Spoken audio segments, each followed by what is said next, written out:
మీ అందరికీ నా వందనాలు. సామెతల గ్రంథం 27వ అధ్యాయము 12వ వచనం చదువుకుందాం. బుద్ధిమంతుడు అపాయం వచ్చుట చూచి దాగును, జ్ఞానం లేని వారు యోచింపక ఆపదలో పడుదురు. దేవుడు ఎక్కడ ఏమంటుందంటే, మంచి లక్షణాలు కలిగిన వారు, పరిశుద్ధమైన జీవితం జీవించేవారంట పాపం చేయకుండా ఉండి అనేక రకమైన ఆపదల నుంచి, అనేక రకమైన కష్టాల నుంచి, నిందలు అవమానాల నుంచి తప్పించుకునేవారుగా ఉంటారంట. అందుకే దేవుడు అంటున్నాడు, మనం పరిశుద్ధంగా బ్రతికే వారంగా ఉంటే, పవిత్రంగా బ్రతికే వారంగా ఉంటే మనము నిందలు రాకుండా ఉండేవిగా ఉంటాయి, అవమానాలు రాకుండా ఉండేవిగా ఉంటాయి, శ్రమలు రాకుండా ఉండేవిగా ఉంటాయి, కష్టాలు రాకుండా ఉండేవిగా ఉంటాయి, మంచి పేరు తెచ్చుకునే వారంగా ఉంటాం. పరిశుద్ధమైన జీవితం జీవించే వారంగా ఉంటే మంచి పేరు తెచ్చుకునే వారంగా ఉంటాం. మన కుటుంబంలో మంచి పేరు తెచ్చుకునే వారంగా ఉంటాం. మన బంధువుల మధ్య, స్నేహితుల మధ్య, ఇరుగు పొరుగు వారి మధ్య మంచి పేరు తెచ్చుకునే వారంగా ఉంటాం అని చెప్తున్న దేవుడు. అందుకే దేవుడు అంట, బుద్ధిమంతుడు అంట పలానా పాపం చేస్తే నాకు అవమానాలు, నిందలు ఎదురైతేమోనని భయపడి పాపం చేయకుండా ఉంటాడంట. పాపం చేయకుండా ఉండి అనేక రకమైన శ్రమల నుంచి, రోగాల నుంచి, ఇబ్బందుల నుంచి, కష్టాల నుంచి, బాధల నుంచి, అవమానాల నుంచి, నిందల నుంచి, శ్రమల నుంచి తప్పించుకునేవాడిగా ఉంటాడంట. జ్ఞానం లేని వారు అంటే పరిశుద్ధంగా బ్రతకకుండా ఈ లోక సంబంధమైన అనేక రకమైన పాపాలు చేసేవారు అని అర్థం. జ్ఞానం లేని వారు అంటే అపవిత్రమైన జీవితం జీవించేవారు అని అర్థం. వారంట అనేక రకమైన పాపాలు చేస్తూ వారు నిందల పాలయ్యేవారుగా ఉంటారంట, శ్రమల పాలయ్యేవారుగా ఉంటారంట, రోగాలు తెచ్చుకునేవారుగా ఉంటారంట, చెడ్డ పేరు తెచ్చుకునేవారుగా ఉంటారంట, అవమానాల పాలయ్యేవారుగా ఉంటారంట, నిందల పాలు అయ్యేవారుగా ఉంటారు అంటాడు దేవుడు. అందుకే దేవుడు అంటాడు, సామెతల గ్రంథం 27వ అధ్యాయము 12వ వచనం చదువుకుందాం. బుద్ధిమంతుడు అపాయం వచ్చుట చూచి దాగును, జ్ఞానం లేని వారు యోచింపక ఆపదలో పడుదురు. దేవుడు ఎక్కడ ఏమంటాడు, బుద్ధిమంతుడు, మంచి లక్షణాలు కలిగిన వారు, పరిశుద్ధమైన జీవితం జీవించేవారంట పలానా పాపం చేస్తే నాకు అవమానాలు, నిందలు ఎదురైతాయో అని భయపడి పాపం చేయకుండా ఉంటారంట. పలానా పాపం చేస్తే నాకు చెడ్డ పేరు వచ్చిందేమో, నన్ను మంచివారు కాదంటారేమో, నా జీవితం అపవిత్రమైపోద్దేమో, దేవుణ్ణి దుఃఖ పెట్టేవాడిగా, బాధ పెట్టేవాడిగా నేను ఉంటదేమో అని భయపడి పాపం చేయకుండా ఉండేవారుగా ఉంటారంట. బుద్ధిమంతులైతే, పరిశుద్ధమైన జీవితం జీవించేవారైతే, మంచి లక్షణాలు కలిగిన వారైతే పాపం చేయకుండా ఉండి మంచి పేరు తెచ్చుకునేవారుగా ఉంటారంట. బుద్ధిమంతుడు, మంచి లక్షణాలు కలిగిన వారు, పరిశుద్ధమైన జీవితం జీవించేవారంట పలానా పాపం చేస్తే అవమానాలు, నిందలు ఎదురైతేమో, కష్టాలు, బాధలు, ఇరుకులు, ఇబ్బందులు ఎదురైతేమో, చెడ్డ పేరు వచ్చిందేమో, నా జీవితం అపవిత్రమైపోద్దేమో అని భయపడి పాపం చేయకుండా ఉండేవారుగా ఉంటారంట. తన ఆత్మీయ జీవితాన్ని తాను కాపాడుకునేవారుగా ఉంటారంట బుద్ధిమంతులైతే, మంచి లక్షణాలు కలిగిన వారైతే. జ్ఞానం లేని వారంట ఈ లోకంలో అపవిత్రమైన జీవితం జీవిస్తూ, ఈ లోకంలో అనేక రకమైన పాపాలు చేస్తూ చెడ్డ పేరు తెచ్చుకునేవారుగా ఉంటారంట. ఇంట్లో కుటుంబ సభ్యుల మధ్య, బంధువులు, స్నేహితులు, ఇరుగు పొరుగు వారి మధ్య చెడ్డ పేరు తెచ్చుకునేవారుగా ఉంటారంట. వారికి పాపం చేయటం వల్ల అవమానాలు, నిందలు ఎదురైతాయి అంటాడు దేవుడు. వారికి పాపం చేయటం వల్ల వారికి అవమానాలు, నిందలు, శ్రమలు, రోగాలు ఎదురైతాయి అంటాడు దేవుడు. అందుకే దేవుడు అంటాడు, మనం అనేక రకమైన శ్రమల నుంచి, అవమానాల నుంచి, నిందల నుంచి, కష్టాల నుంచి, బాధల నుంచి, రోగాల నుంచి మనం తప్పించుకోవాలి అంటే, మనకు మంచి పేరు రావాలి అంటే, మన కుటుంబ సభ్యులు కానీ, మన బంధువులు కానీ, మన స్నేహితులు కానీ, మన గ్రామస్తులు కానీ మనల్ని మంచివారు అనాలి అంటే, మనం పాపం చేయకుండా పరిశుద్ధంగా బ్రతికే వారంగా ఉంటే మనము అవమానాల నుంచి, నిందల నుంచి, శ్రమల నుంచి, రోగాల నుంచి, కష్టాల నుంచి, బాధల నుంచి తప్పించుకునే వారంగా ఉంటాం. మనం మంచి పేరు తెచ్చుకునే వారంగా ఉంటాం. కుటుంబంలో కానీ, బంధువుల మధ్య, స్నేహితుల మధ్య, ఇరుగు పొరుగు వారి మధ్య, గ్రామంలో మంచి పేరు తెచ్చుకునే వారంగా ఉంటామని చెప్తున్న దేవుడు.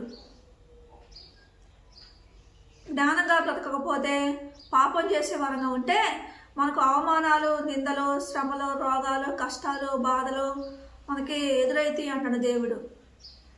మనల్ని పాపం చేసే వారంగా మనం ఉంటే మనల్ని మంచివారు కాదు అనేవారుగా ఉంటారు, మనకి చెడ్డ పేరు వచ్చింది అంటాడు దేవుడు. మనం పాపం చేసే వారంగా ఉంటే మన బంధువులు, మన స్నేహితులు, మన ఇరుగు పొరుగు వారు, మన కుటుంబ సభ్యులు కూడా మనల్ని మంచివారు కాదు అనేవారుగా ఉంటారు, మన చెడ్డ పేరు తెచ్చుకునే వారంగా ఉంటాం. అందుకే దేవుడు జ్ఞానం కలిగిన వారైతేనంట పాపం చేయకుండా ఉండి మంచి పేరు తెచ్చుకునేవారుగా ఉంటారంట. అందరిలోనూ మంచి పేరు తెచ్చుకునేవారుగా ఉంటారంట. కష్టాల నుంచి, బాధల నుంచి, ఇరుకుల నుంచి, ఇబ్బందుల నుంచి, అవమానాల నుంచి, శ్రమల నుంచి, నిందల నుంచి తప్పించుకునేవారుగా ఉంటారంట. అందుకే దేవుడు అంటాడు, సామెతల గ్రంథం 27వ అధ్యాయం 12వ వచనం చదువుకుందాం. బుద్ధిమంతుడు అపాయం వచ్చుట చూచి తాగును, జ్ఞానం లేని వారు యోచింపక ఆపదలోని పడుదురు. దేవుడు అంటాడు, జ్ఞానంగా బ్రతికే వారంగా ఉండాలి అని చెప్తున్న దేవుడు, పరిశుద్ధంగా బ్రతికే వారంగా ఉండాలి అని చెప్తున్న దేవుడు. బుద్ధిహీనంగా బ్రతకూడదు అంటున్న దేవుడు. సామెతల గ్రంథం 28వ అధ్యాయము. అందుకే దేవుడు అంటాడు, సామెతల గ్రంథం 28వ అధ్యాయం 26వ వచ్చి చదువుకుందాం. తన మనసును నమ్ముకున్న వాడు బుద్ధిహీనుడు, జ్ఞానంగా ప్రవర్తించి వాడు తప్పించుకొనును. జ్ఞానంగా బ్రతికేవాడు, పాపం చేయకుండా పరిశుద్ధంగా జీవించేవాడు అంట అన్ని విషయాల నుంచి రక్షించబడేవాడిగా ఉంటాడంట, అన్ని విషయాల నుంచి కాపాడబడేవాడిగా ఉంటాడంట. కొంతమంది తన మనసును నమ్ముకొని, తన తలంపులను నమ్ముకొని, తలంపులో ఏం ఊహించుకుంటే అయ్యే చెడు పనులు చేసేవారుగా ఉంటారు. నోటితో అపవిత్రమైన మాటలు మాట్లాడేవారుగా ఉంటారు. ఈ శరీరంతో అనేక రకమైన పాపాలు చేసేవారుగా ఉంటారు. తన దేహాన్ని అపవిత్రపరుచుకునేవారుగా ఉంటారు. వారిని అంటున్న దేవుడు జ్ఞానం లేని వారు అంటున్న దేవుడు. సామెతల గ్రంథం 23వ అధ్యాయము 15వ వచనం చదువుకున్నాం. నా కుమారుడా, నీ హృదయం నాకు జ్ఞానం లభించినదా, నా హృదయం కూడా సంతోషించును. దేవుడు ఎక్కడ అంటున్నంటే, మనం పరిశుద్ధంగా బ్రతికే వారంగా ఉంటే, మనం పవిత్రంగా బ్రతికే వారంగా ఉంటే దేవుడు అంట మనం చూసి సంతోషించేవాడిగా, ఆనందించేవాడిగా ఉంటాడంట.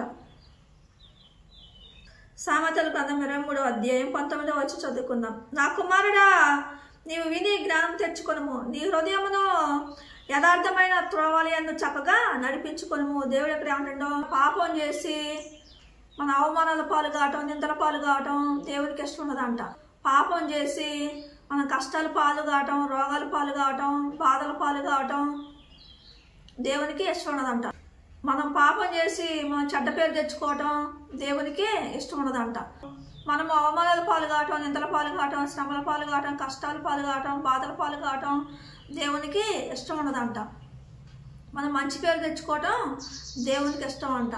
కుటుంబంలో కానీ, బంధువుల మధ్య, స్నేహితుల మధ్య, ఇరుగు పొరుగుల మధ్య, గ్రామంలో మంచి పేరు తెచ్చుకోవటం దేవునికి ఇష్టం అంట. అందుకే దేవుడు అంటాడు, జ్ఞానంగా బ్రతికే వారంగా ఉండాలి అని చెప్తున్న దేవుడు, పరిశుద్ధంగా బ్రతికే వారంగా ఉండాలి అని చెప్తున్న దేవుడు, పాపం చేయొద్దు అని చెప్తున్న దేవుడు. సామెతల గ్రంథం 23వ అధ్యాయము 15వ వచనం చదువుకుందాం. నా కుమారుడా, నీ హృదయం నాకు జ్ఞానం లభించినదా, నా హృదయం కూడా సంతోషించును.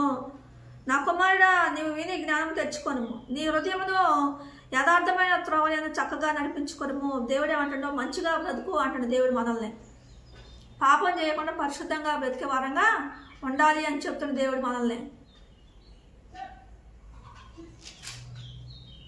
అందుకే దేవుడు అంటాడు, సామెతల గ్రంథము 27వ అధ్యాయము 11వ వచనం చదువుకుందాం. నా కుమారుడా, జ్ఞానం సంపాదించి నా హృదయమును సంతోషపరచుము. దేవుడే అంటాడు, నా కుమారుడా, నువ్వు పరిశుద్ధంగా బ్రతికి నన్ను సంతోషపెట్టు అంటున్న దేవుడు. పాపం చేయకుండా ఉండి మన దేవుడిని సంతోషపెట్టే వారంగా ఉండాలంట.